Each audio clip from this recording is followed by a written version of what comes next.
So I wanted to react to this play yesterday from training camp because Alex Kappa did leave training camp early. He had a strain, but based on what I understand, it was just a precautionary measures. He's absolutely fine according to offensive lines coach. So that's not really a problem at all.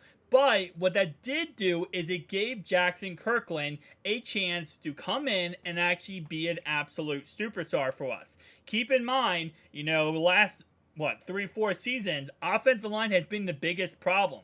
And last year, especially when we got to the playoffs, we lost Kappa, we lost Collins, and we lost Jonah Williams at one point. So we need to have as good of an offensive line as possible, but also the depth of the offensive line. Now, Jaxon Kirkland, you might not have heard of him. He was an undrafted player we signed this offseason.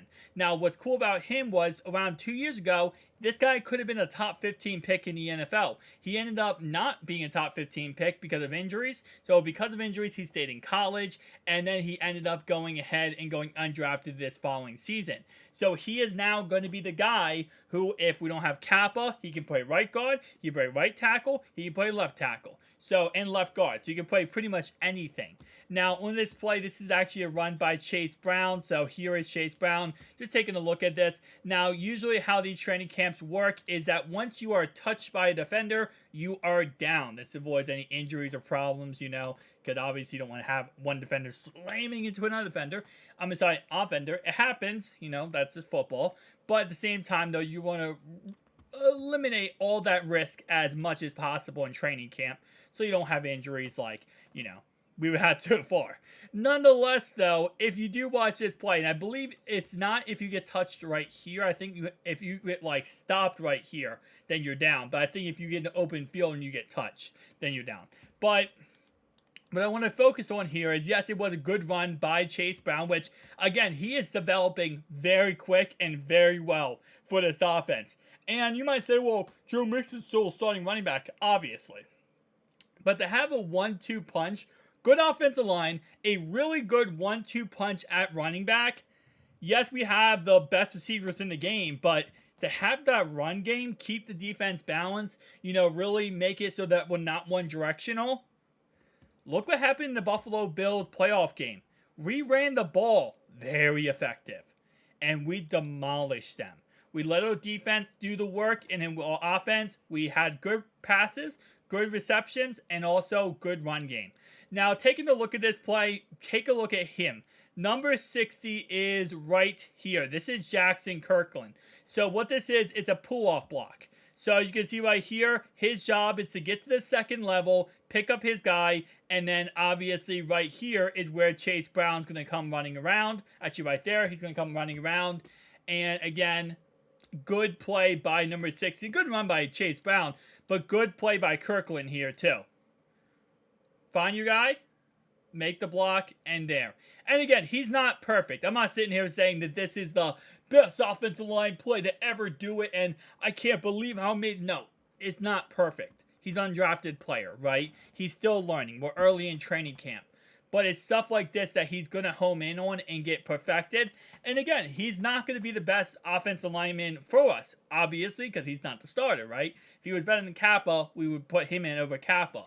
But to have a guy who's more competent at the offensive line than, for example, last year with Akeem, who, you go to the playoff, look at that last playoff game or that last AFC Championship drive that we had. On that third down, Hakeem got destroyed by Chris Jones and got thrown right back into Burrow.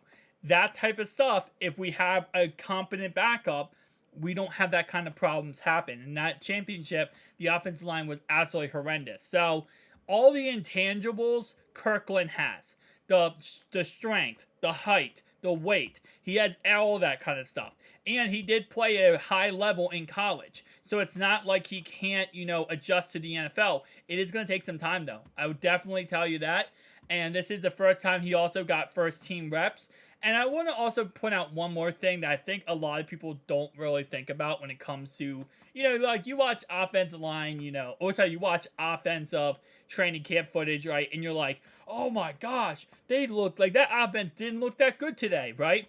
Sometimes the defense is really that good. Like, we have that good of a defense where if our offense struggles at all, it might not even be an offensive fault. It might just be the fact that we have a really good defense. But nonetheless, though, again, like I said, good run by Chase Brown, and again, good play by Jaxon Kirkland. Love to see him out there. Love to see him get more reps. He's going to make the 53-man roster, 1,000%.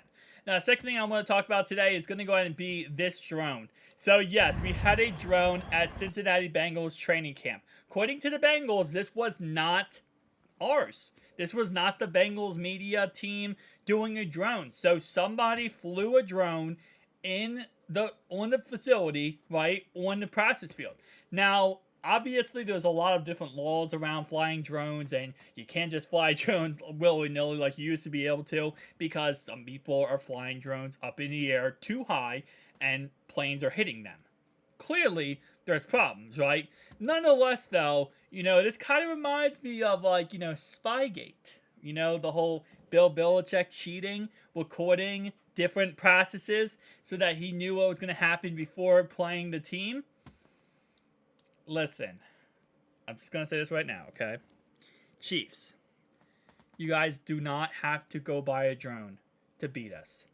You're not going to beat us, okay? So you don't have to go to these measures of flying a drone in our practice field just so that you can do this. Because we have an indoor practice facility. If you guys don't stop this, we're going to have to go indoors. I'm just kidding. I'm just kidding, Chiefs fans. I'm just kidding. I know it wasn't you guys. I don't think it was you guys. But it's still funny. It's still absolutely hilarious. Now, again, like I said, this didn't really hurt any player or mess anyone up. What's funny here is we're probably going to find out who did this. And the reason why is because whoever did this and got the footage, because these drones, they record, whoever got the footage is going to upload it and try to get, monetize it. And once they do that, I think that I'm going to be interested to see how the Cincinnati Bengals react to that. Because if they wanted to, they could technically press charges against that person for flying a drone on private property. That's going to be interesting to see how they react to it. But they claimed, again, like I said, it was not them. Now, we looked at this earlier, but this is another really good play here by Andre. Another guy who, he's a roster bubble player. He's trying to make the 53-man roster. It's not easy, but at the same time, making plays like this, that's how you make the roster. Good throw here by Trevor Siemian, too. Absolutely good throw. And then we had Jamar Chase punt the ball, which... Bro, I don't even know what to say about this anymore. So he catches a touchdown pass because, Chase is Chase. But then look at this. He punts the football. And I'm just going to tell you right now, that's probably better than a lot of punters in the NFL. I've seen so many shanked punts in the NFL that were absolutely dog water, and that's actually a pretty good punt. Guys, tell me down below your thoughts and opinions, though. I'll see you guys next one. Peace out.